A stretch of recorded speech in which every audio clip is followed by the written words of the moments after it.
La maltraitance des enfants, nous en parlons dans l'interview de la rédaction. Véritable fléau que dénonce à travers ses écrits et des actes un homme. Mais avant d'échanger avec notre invité, suivons ce reportage de Franck Wadio qui a recueilli l'avis des Ivoiriens sur le sujet. Des enfants qui jouent gaiement sous l'œil d'Ephrem, cet éducateur spécialisé volontaire, juriste de formation et membre d'une ONG d'aide à l'enfance dans les quartiers défavorisés. À Abobo, commune la plus peuplée du district d'Abidjan, sa principale activité, sensibiliser les parents sur les cas de maltraitance. Il y a des cas de dénonciation par les enfants eux-mêmes. Il y a des cas aussi que nous rencontrons sur le terrain, que nous-mêmes nous voyons. Et une fois que nous voyons, nous essayons de documenter les cas et afin de pouvoir rencontrer les bourreaux et leur donner aussi des explications. La tâche est loin d'être aisée. La violence envers les enfants n'est pas forcément physique. Le volet psychologique, plus complexe, est le plus courant. Ceux qui emploient les enfants pour travailler, les enfants de moins de 14 ans, souvent il y a certains endroits ici à Abidjan où on peut aller trouver des enfants, on ne sait pas par quels moyens ils sont arrivés là. Nous, les mères de maintenant, là, nous aimons donner nos enfants comme étant des servantes ou alors des petites qu'on envoie aller vendre, aller chercher de l'argent. Ça, c'est une sorte de maltraitance pour moi. Quelle que soit la forme, la maltraitance infantile de la vie générale ne devrait cependant pas prospérer. Mais il faut, au-delà des mots, davantage d'initiatives des autorités. À mon avis, l'État doit sanctionner ceux qui emploient les enfants mineurs. La pauvreté en Côte d'Ivoire sévit sérieusement. Donc, un papa qui n'a pas de travail, la maman qui sait pas, qui se débrouille, l'enfant aussi va se débrouiller pour que chacun puisse envoyer quelque chose à la maison de soi, pour que tout le monde puisse se mettre sous la dent. Un engagement est déjà pris depuis juin 2013 par le ministère de la Solidarité, de la Famille, de la Femme et de l'Enfant qui met à disposition un numéro vert, le 116, pour dénoncer tout cas de maltraitance infantile. Reste cependant la responsabilité collective pour éloigner durablement des mœurs toute violence à l'égard des enfants.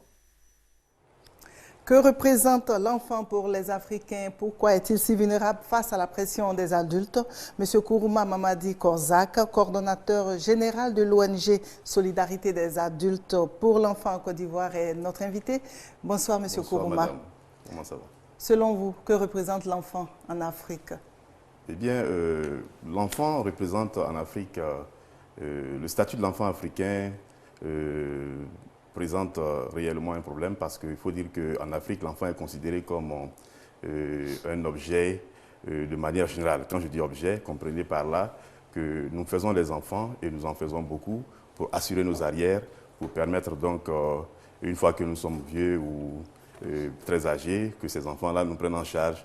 Et donc, pour rechercher également de l'influence dans la famille, dans la communauté ou dans la société. Et donc, tout ça est permis par le simple fait que nous créons des moyens de rétorsion pour étouffer la personnalité de l'enfant. Et donc, en quelque sorte, l'enfant ne s'exprime pas en tant que tel, ne s'affirme pas, et il y a tout le temps des contraintes qui s'imposent. Et c'est, selon moi, en tant qu'acteur de proximité des droits de l'enfant, l'une des causes fondamentales des violences de manière générale en Afrique. Donc, dites-nous comment vous êtes venu l'idée de vous occuper des enfants. Oh bon, l'idée nous est venue de nous occuper des enfants par, c'est une simple passion, parce qu'il faut dire que ce sont des enfants qui sont venus à moi en 2005 et qui m'ont demandé, mais tonton m'a dit, parce que j'ai toujours été ami avec les enfants, hein, madame, ils m'ont demandé, mais tonton m'a dit, tout le temps, et pendant les vacances, il n'y a pas de jeu, les enfants ne jouent pas dans ce quartier à Abobo, Ouais. et est-ce que cette année, tu ne peux pas faire quelque chose pour nous? Et c'est comme ça que tout est parti, et bon, je l'ai interrogé. Et qu'est-ce que vous voulez qu'on fasse cette année? Ils m'ont dit, bon, le football. Et donc, tout de suite, j'ai pris mes moyens, un peu d'argent. Ils m'ont suivi, on est allé au marché, on a acheté des ballons, et un sifflet, et un chrono, etc. Et puis, on a fait le tournoi, et qui a mobilisé plus de 2000 enfants. Et je vais vous dire tout à l'heure, madame, que c'est de là que tout est parti. Parce que ce grand nombre d'enfants qui a été mobilisé, et parmi ces enfants, il y avait toutes sortes de problématiques posées. Et donc, du coup, j'étais moralement obligé de m'organiser pour donc m'occuper de ces enfants. Leur donner un sourire. Donc, tout a commencé par un tournoi de football et depuis, est-ce qu'on peut dire que votre vie a basculé positivement ou non? Bon, le travail social de proximité, on ne le fait pas pour s'enrichir, madame. En tout cas, de mon point de vue, ce n'est pas une sinecure.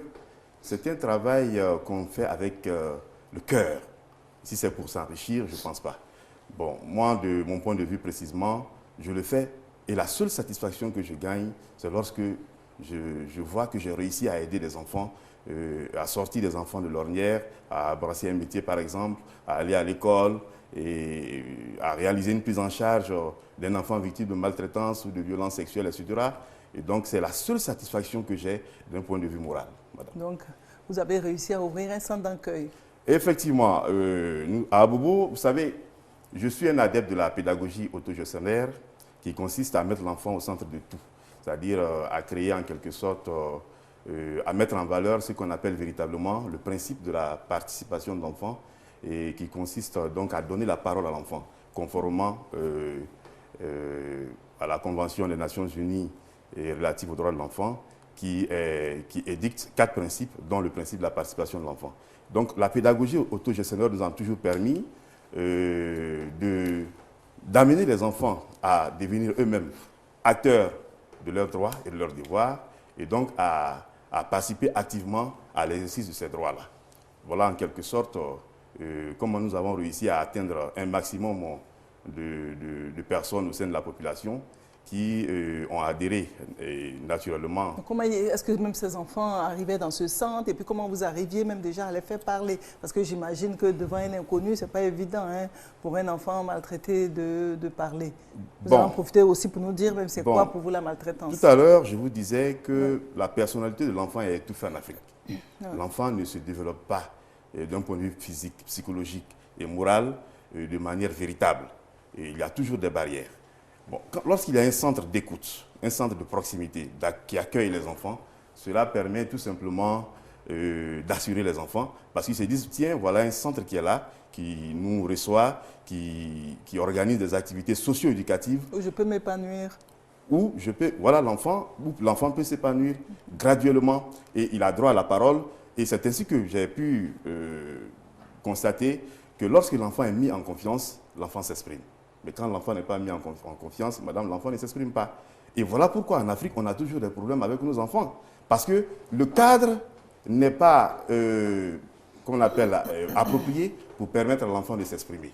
Donc, il faut toujours créer cette confiance avec les enfants, entre les enfants et les adultes, pour qu'il y ait une expression véritable de la personnalité de l'enfant. Et quels sont les problèmes que les enfants vous racontent?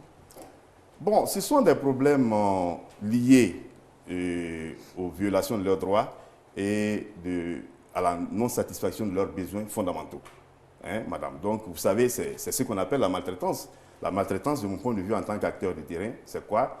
C'est tout ce qui concourt aux violations des droits de l'enfant et à la non-satisfaction des besoins fondamentaux de l'enfant.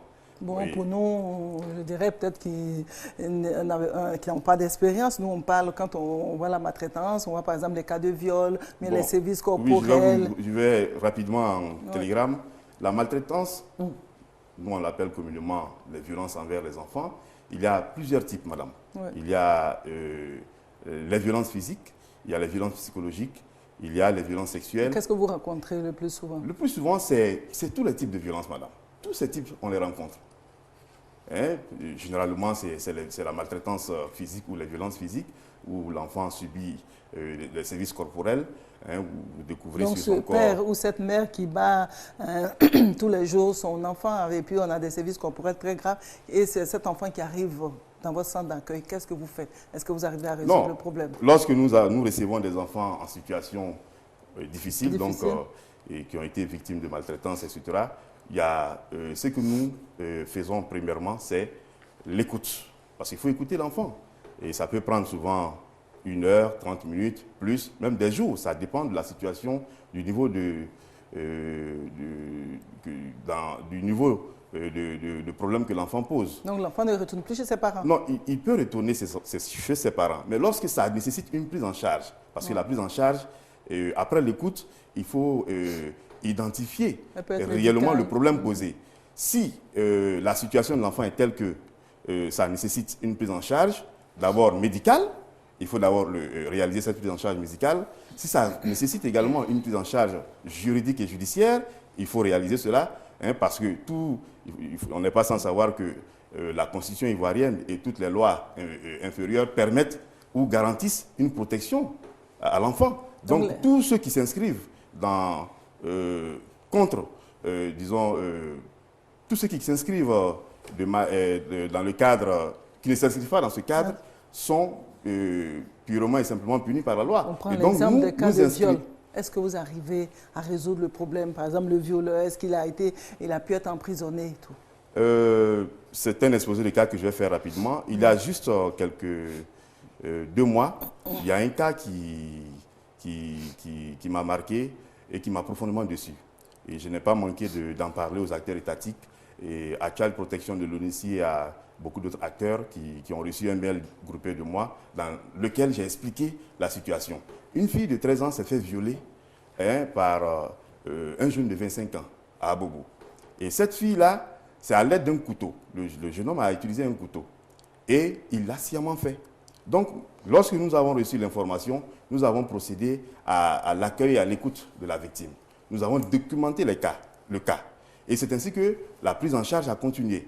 On a d'abord fait la prise en charge médicale, où nous avons pu obtenir un certificat médical, et nous avons réalisé également la prise en charge juridique et judiciaire. On a réussi donc à mettre la main sur le violeur. Il a été déféré. Lorsqu'il a été déféré, à notre grande surprise, nous avons remarqué, et c'est courant, que la justice n'a pas fait correctement son travail, madame. Ils se sont permis tout simplement de permettre l'expression, et parce que c'est ce qui s'est passé, en retour, nous avons reçu toutes les informations nécessaires. Ils se sont permis de récupérer de l'argent avec les parents du bourreau, et il a été purement et simplement relâché. Un violeur, la loi nous dit clairement, le code pénal ivoirien nous dit clairement ce qui c'est que les violences sexuelles, et comment est-ce que c'est condamné. Alors, mais ce jeune homme a été purement et simplement relâché, et jusqu'à présent, quand il nous voit dans la rue, c'est des menaces qu'il profère, etc. Et tout le temps, nous sommes toujours en contact avec ce genre de problème-là. Votre tâche ne doit pas être facile. Pas du tout facile, madame. Donc vous avez dû écrire pour dénoncer tous ces problèmes-là. Vous avez écrit un livre intitulé « Guérir l'Afrique de cette turpitude ». Bien sûr. Mais en vous lisant, on vous sent très, très amer. Oui, madame, c'est ça. Je suis un homme de passion. Un homme de passion, souvent, et c'est difficile qu'il soit compris par son entourage. Et donc, je perds mon temps à écrire pendant les moments où je n'ai rien à faire, où j'exprime ma personnalité de défenseur des droits de l'enfant. Et ainsi, j'ai pu écrire ce livre avec le concours réussi des éditions Balafon. C'est un livre qui est un travail intellectuel à cheval entre la documentation et l'essai, dans lequel j'évoque les causes du sous-développement africain. Parce que pour moi, ce n'est pas par les canons macroéconomiques que nous pouvons expliquer les causes du sous-développement. Il y a énormément de barrières mentales qui ne nous permettent pas de nous développer. Sinon, nous sommes un continent énormément riche, nous avons toutes les opportunités pour avancer et évoluer. Mais pourquoi est-ce que ce n'est pas le cas? Parce que tout simplement, il y a des barrières d'ordre anthropologique, culturel et ontologique qui nous empêchent d'évoluer, madame. Et puis peut-être aussi parce que tout commence avec l'enfant, parce que vous terminez presque votre essai par « Alors, chers Africains noirs, réveillez-vous ». Oui. Est-ce que ça ne commence pas déjà par le respect des enfants? Cela augure peut-être des lendemains meilleurs avec ça. J'ai axé mon action de protection de l'enfant sur 3 axes: l'amour, le respect et l'observation. Donc, pour nous, il va falloir mettre un accent là-dessus pour permettre aux enfants d'être véritablement libres afin qu'ils deviennent ce qu'ils veulent être et non ce qu'ils ne veulent pas être. Malheureusement, voilà. Vous êtes incompris. Je suis incompris. Voilà. On espère en tout cas que malgré tous ces problèmes, vous recevez de l'aide. Oui, nous recevons de l'aide. Un sourire aux enfants. C'est l'occasion pour nous, madame, de remercier la première dame de Côte d'Ivoire qui, depuis 2007, nous aide. Et dernièrement, lorsque notre centre a été saccagé et puis au plus fort de la crise post-électorale, elle nous a adressé une enveloppe financière qu'on n'a pas reçue. Et malheureusement. Cette aide nous aurait permis de remettre en place le centre, à le réhabiliter, à le rééquiper pour recommencer à accueillir les enfants. Mais nous n'avons pas reçu cet argent. Mais nous continuons de la remercier parce que c'est une femme qui a toujours cru à notre action de proximité et qu'elle en soit très... On espère que d'autres âmes aussi de bonne volonté nous écoutent là et que bon, ces âmes-là vont vous porter secours parce que l'affaire des enfants, je pense que c'est quelque chose de sérieux. Un enfant, c'est l'avenir d'un pays et puis donner un sourire à un enfant, c'est quelque chose de beau et de miraculeux. Merci Monsieur Kourouma Mamadi Korza, merci d'être venu nous parler de la maltraitance des enfants. Malheureusement, le temps est parti. Merci à vous, madame. Déjà là, mais je pense que les téléspectateurs ont compris l'essentiel. Je vous souhaite une bonne suite de programme sur RTI2. Au revoir. Merci, madame.